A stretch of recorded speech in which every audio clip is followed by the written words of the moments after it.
Sofa Rajini சாரோட ஃபில்மோகிராஃபியில் இப்போ நிறைய ரஜினி சார் கூட நடிக்கிற காமெடியன் ஃப்ரெண்டு நிறைய நிறைய ஒரு கேரக்டர் ஆர்டிஸ்ட்லாம் வந்து பர்டிகுலராக நம்ம சொல்ல முடியும். ஒரு படம் இப்போ பாஷான்னு எடுத்துட்டா ஜனகராஜ் சார் இருப்பார்.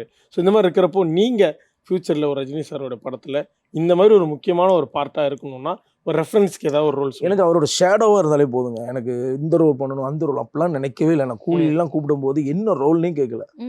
நாளைக்கு ஷூட்டு இன்னைக்கு நான் ஈவினிங் 4 o'clock மேனேஜர் ஃபோன் பண்ணுறாங்க. சார் இந்த மாதிரி லோகேஷ் சார் கணக்கில் ப்ராஜெக்ட்லேருந்து கூப்பிட்றோம் சார். நான் நாளைக்கு shoot sir. Very surprise. Location நான் ப்ராஜெக்ட் அந்த வரேன் சார், உடனே வரேன் சார். எப்போ சார் ஷூட்? என்னைக்கு சார்?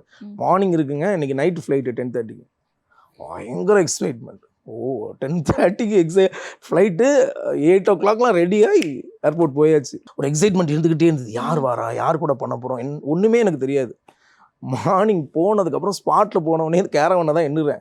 எத்தனை கேரவன் இருக்குது, யார் யார் வாரா, யார் நேம் இருக்குன்னு பார்த்தா அங்கே பார்த்தா சூப்பர் ஸ்டார் சாரோடது, லோகேஷ் சாரோட இது, கேமராமேன் சாரோட இது, சத்யராஜ் சாரோட இது அண்ட் ஸ்ருதிகாஷன் மேம்.